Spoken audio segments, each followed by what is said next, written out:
guys, Abel Streetcar Builds back at it again with another video.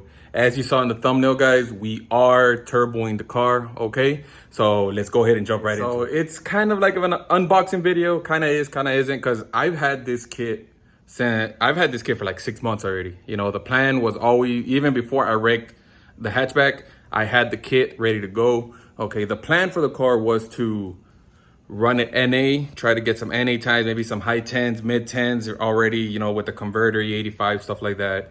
But we wrecked the car, so I was like, you know what?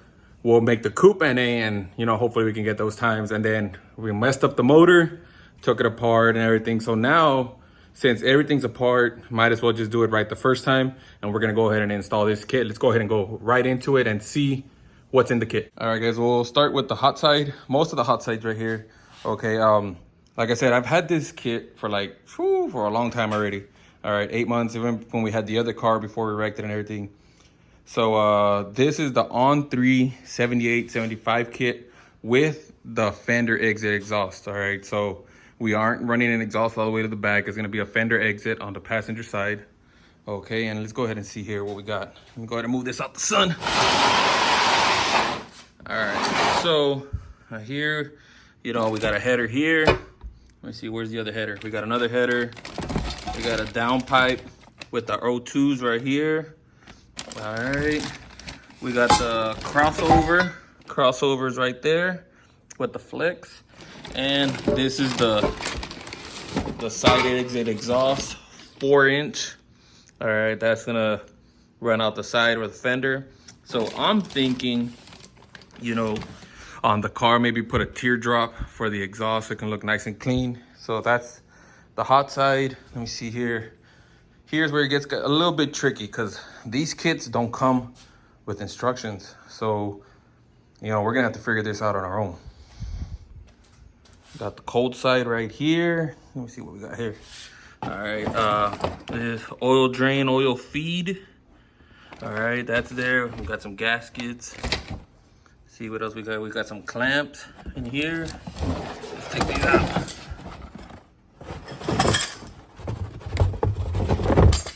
Oh yeah. All right, we got the turbo gasket, drain, all that stuff. I'm guessing this is for the intercooler, the bracket for the intercooler. Okay, and the intercooler, guys, I went a little bit overkill. I went with the 5-inch. This is a big boy, guys. All right, it's 5-inch, as you can see here. I have a big hand. I could have gone with the 3-inch, you know, it's smaller right here, but I went with the 5 just so I don't have to worry about it. We're not even gonna run enough power, enough boost to even put this to work. I just want the colder AITs for it. So the bigger, the better. Might as well for it to run cooler since we are gonna run it on 93 first before we do any 85. All right, here we got the turbo. All right, you can see the specs here. 7875 billet. All right, this is already open. I have already opened this before, but let's see here. We got the turb ski there. I'm more than likely gonna get a turbo blanket for this and heat wrap the hot side just so we can keep the underhood temps down. All right, so here, I'm guessing this is the blow off valve BLV. All right, so we got the blow off here and 60 millimeter wastegate with 2 springs, 10 pounds total, 6 PSI and 4 PSI. So I'm guessing we're only gonna do the 6 pounds on 93 for now, okay? So, you know, or maybe we'll do 10. If it's safe enough to run 10, we'll run 10. But for now, we're just gonna keep it on 93. We'll keep it on the smallest spring. But let me go ahead and get a knife and we can open this up. All right, we're gonna go ahead and start here with the blow-off valve. Let's see what we got here. We got the blow-off valve here. I don't know anything about blow-off valves. I don't know anything about freaking wastegates. I don't know anything about anything, but we're gonna figure it out. We got some more fittings here. So this is the blow-off valve. Here we got the wastegate. And we're gonna go step by step on all this, guys, because like I said, I'm a newbie when it comes to all this.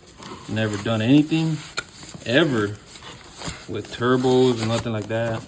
But we're gonna figure it out as we go. All right, we got the On3 Performance. Some people say to get the bigger one. get a better brand, stuff like that. But this is budget. If something messes up, then we'll fix it. But till then, is what we're gonna use, guys. All right, for this next box, I put it over here on the table. It's a little bit more tricky. All right, because I'm guessing what's in here is the oil feed, the spacer that goes in between the fuel filter, stuff like that. Let's jump right into it. All right, so I was right. This is a sandwich plate. This goes in between the block and the filter. So I'm guessing this goes in the block right here, and then the filter goes over here with the rubber gasket right here. These are the adapters for it. You know, one of these is gonna go in there. Something, you know, maybe this way, I don't know. It's gonna go either way like this, and then this is where the filter is gonna go. On this side, actually, like this. And then that's where the filter will go. And this will be the feed. This will be the feed for the turbo. That's where we'll get the oil pressure will come through here, go to the turbo to go ahead and lubricate it. Next box, guys, is all clamps, V-bands, stuff like that. I don't know what's in here. What's in here? I don't know what this is for. Exhaust clamp, 3-inch. I don't know what that's for. That's a 3-inch, so I wonder what that's for. I'm weird about that. It's not exhaust, because the exhaust is 4-inch. I have to figure this stuff out. We got another one over here.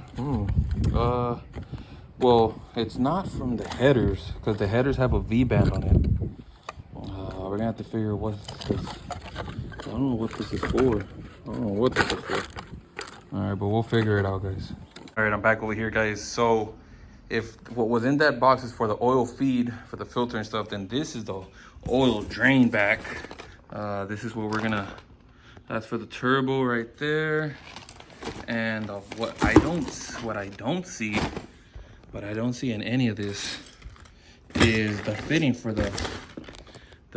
the oil pan to tap into the oil pan for the drain back. So we might have to buy that separate and maybe run an AN line or something like that, because this is for the oil feed. This is for the drain back, I guess. I guess this is the fitting right here. Maybe I'm wrong. Maybe this is the fitting, but I don't like that. I don't know. We'll figure something out. Depending on how much clearance you have, if we have to change this to an AN line, you know, we will, and not use this. But yeah, that's pretty much it, guys. All right, so those exhaust clamps had me thinking, those clamp-ons. I came back to the hot side. All the hot side is V-bands. All the hot side is V-bands. So let me go ahead and go to the cold side. Maybe they're for cold side. It's probably for cold side, guys. I see here we have multiple 3-inches on this side for the cold side, so it's probably for this. All right, but I ain't worried too much about it. That's pretty much the whole kit, guys, that you can buy. It's the On3 Coyote Swap Fox Body Kit. It works for Fox Bodies, SN95s, New Edges, anything like that. All right, from 79 to 2004. Okay, so this is what you would expect if you were to buy that kit. I think right now it's like, I think right it's gone down. I think when I bought it in total, it came out to like $4 grand. I think out the door right now, they're even cheaper. I think they're like 3,500. So it's a deal for what comes in this kit. Guys, so right now, all we're waiting on is getting the motor back. I do not know how long it's gonna take. I'm sorry, guys, to say it. But what I'm thinking is that I do have a motor stand. So what I'm gonna do is I'm gonna put the engine on the engine stand and assemble the hot side on it. That way we can try to figure out, it's easier to do it out here to try to figure out where stuff goes and stuff like that. Because like I said, this thing does not come with instructions, okay? Another thing, guys, Circle D is delaying on we do have a delay on the converter. All right, so just in case that the motor gets back before we get the converter, you know, and all we do the test fitting, stuff like that, and we still don't have the converter, we're just gonna go ahead and slap it in like that. And then once everything's on, we'll just remove it. Once it's in the car, we'll just take off the transmission. First things first on the car, guys, the first thing we're gonna go ahead and do is we're gonna go ahead and remove the tank. We're gonna go ahead and remove the fuel tank because the plan is to run the fuel cell, a 10-gallon fuel cell, something small, nothing too big, with dual pumps in the back maybe. I've been doing a lot of research. I think we're just gonna run 2 Hellcat pumps. I'm probably just gonna run 1 to see how much that could feed the engine on gate on 93. You know, it should be enough. But what I'll do is I'll put 2 and wire 1 in first and see what that'll do. And if that's not enough, I'll just go ahead and just connect the other one and we'll run both at all times. And we're gonna put the oil cooler in the back also. Yeah, so in the next video, guys, we'll go ahead and remove the tank. We'll mount the fuel cell first, and then because it does have a small sump. I couldn't find one without a sump, which I really wanted one without a sump. Oh, I'm falling. Because the dual pumps is gonna be on top with the outlets on top. We're not gonna use the sump in the back, but I couldn't find one without it. So we'll mount the fuel cell first, and then we'll figure out where we're gonna put the oil cooler. And then by that time, hopefully we'll have a lot more parts in so we can start preparing, because the car does have -8 feed, 6 return. So that should be enough to maintain the car on pump 93. Okay, and if it's not enough, then we'll run, you know, a 10-inch -10 to the front, -8 bag or something to support it. So that's pretty much it, guys. Like I said, super short video. But like I said, we are going to start working on it, chipping away little by little so we can go ahead and get this car on the road, okay? Like I said, we're going to go on gate on 93, okay? I'm not expecting big numbers, you know, even if it freaking makes 500 wheel, you know, 550 wheel, I don't care. But it's a starting point so I can get adjusted to the car because it's a new car. Even though I drove this car only once or twice up and down the street, it's a whole new car, reacts different, turns different, you know what I mean? So I want to get adjusted to the car before we go ahead and start making some full throttle rips. All right, guys. So thanks for watching. Okay, in the next video, we're going to start taking the car apart, getting the fuel system done, and we'll go from there, guys. All right, Abel Street Car Builds, I'm out.